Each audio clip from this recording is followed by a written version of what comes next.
Back in 1945, some workers in Egypt were just doing their usual thing, digging around, not expecting much. But then, by sheer accident, they unearthed something that could shake the very foundation of what we know about history. Among the sand and dust, they found an old Christian tomb. And inside, a massive jar, filled with 13 leather-bound manuscripts. Together, these manuscripts held 48 separate works, each one a piece of a puzzle we didn't even know we were missing. And honestly, folks, this might just be the biggest discovery of the past 200 years. No exaggeration. What we're looking at here is the Lost Gospel of Thomas. Sounds mysterious, doesn't it? A collection of sayings attributed to Jesus himself. Now, I can already hear you saying, wait a second, I know what Jesus said. I've read the New Testament. I grew up Christian, and all that stuff is common knowledge, right? Well, you might think that.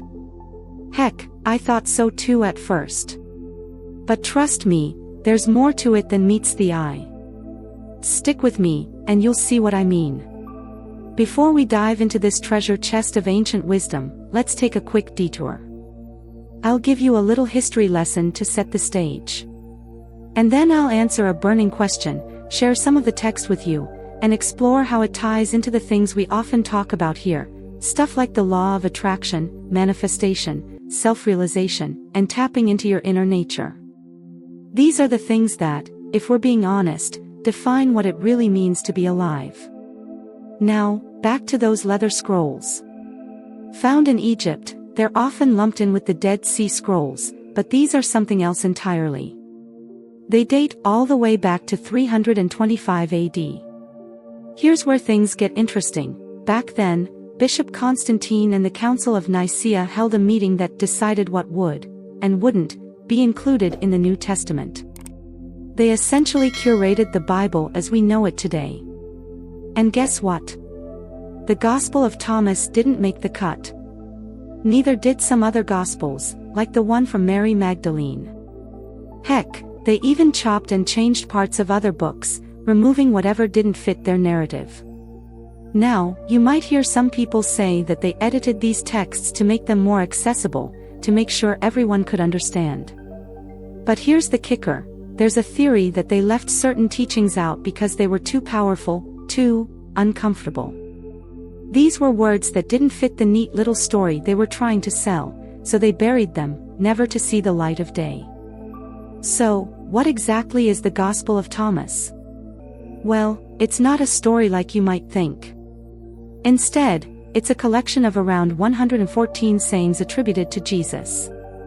Before we go any further, I want to make one thing crystal clear. I'm not trying to turn this channel into a religious space.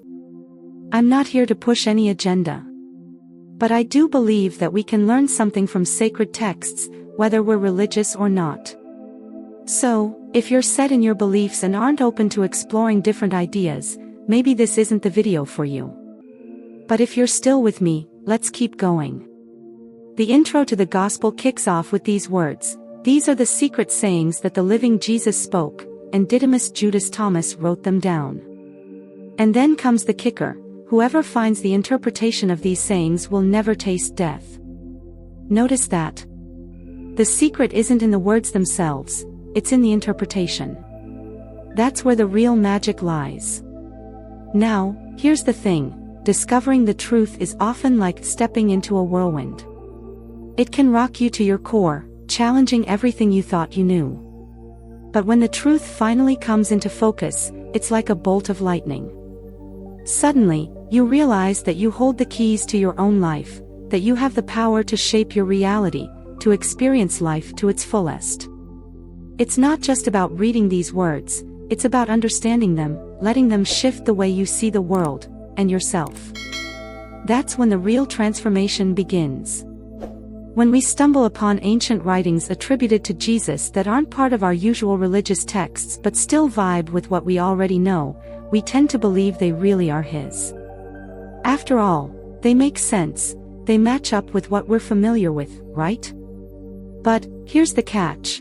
If those same sayings don't quite line up with everything else we've been taught, we're told, oh, those must have been edited for some reason. They weren't meant for everyone. What a twist, huh?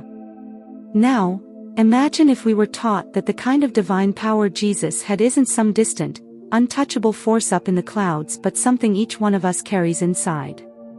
If that belief took root, history itself would have been a completely different story. It would have shaken everything we've known about life, transforming it in ways we can't even imagine. The idea that we're all one with the same higher power would have connected us in ways we've never realized. Instead of being separate, we'd see ourselves as part of the same grand consciousness, taking different forms but connected at the core. Let's dive into one of the sayings from the Gospel of Thomas. It goes like this: if those who guide you say, "See, the kingdom is in heaven," then the birds of the air will go before you. If they say to you, "He is in the sea," then the fish will precede you. On the contrary, the kingdom is within you and is outside of you. When you know yourselves, then you will be known and understand that you are children of the living Father. But if you do not know yourselves, you are in poverty and you are poverty. What does that even mean? Well, this teaching is like a wake-up call, a loud knock on the door of our minds. It's saying, stop looking outside of yourself for power. The kingdom, your true power, isn't somewhere far away or in someone else. It's inside you. It always has been. When you finally realize who you truly are, that you're not some random collection of parts but a piece of the whole, that's when you'll understand that you're more powerful than you ever thought. You're a child of the living Father, the universe itself is in your DNA. On the flip side, if you don't know yourself, well, that's when you fall into poverty, not just the financial kind, but a deeper, spiritual kind. You'll be living in a constant state of lack, because what you believe you don't have, you'll create in your life. You'll become that poverty. It's all about how we see ourselves. When you know your worth, when you tap into that infinite power inside of you, that's when your life starts shifting. You manifest your world from the inside out. And trust me, when you get that, it's like flipping a switch. Verse 27 says, "Unless you fast from the world, you will not find the dominion of the Father." Pretty deep, right? It's like saying if we're too busy caught up in the chaos of everyday life, we're never going to tap into that deeper connection, that true power we're all carrying inside. If we keep running in circles, distracted by the world, we'll miss the chance to really understand what's within us. Then, in verse 50, Jesus says something pretty wild. He tells us, if they ask where you come from, say, "We come from the light," where the light came into existence by itself and established itself and was manifested in its image. And when they ask, "Who are you?" say, "We are her children and the elect of the living Father." He goes on to explain that the sign of the Father within us is movement and rest. The light here, it's not just some beam in the sky, it represents who we really are at our core, our consciousness. We're all part of this grand, universal light, expressed through our actions, through every little thing we do. And in verse 77, Jesus makes it clear, "I am the light that is above them all. I am the all. From me they all came and to me they all reached out." He's saying, everything comes from me and everything returns to me. It's like he's the sun, and we're the rays, separate, but from the same source. This is the ultimate reminder that the one consciousness flows through everything and everyone, everywhere. You can break a stone, lift a tree, and you'll still find that presence there. Verse 113 is another big one. The disciples ask, "When will the kingdom come?" And Jesus answers, "It will not come by waiting for it." It won't be a matter of saying, "Here it is" or "There it is." The kingdom's not something that'll show up one day, it's already here. Right now. The power we've been searching for isn't somewhere far away, it's right under our noses, within us, in this very moment. We're always so busy waiting for something to change before we take action. But the truth is, every second we spend waiting is just lost time. You've probably heard someone say, "When I get married, I'll start doing this, or, when I finally move, I'll make the changes I've been putting off. But guess what? That when never comes. It's always in the future, and the future never gets here. If we keep waiting for the perfect moment, we'll miss out on living fully in the now. I remember a conversation I had with a friend.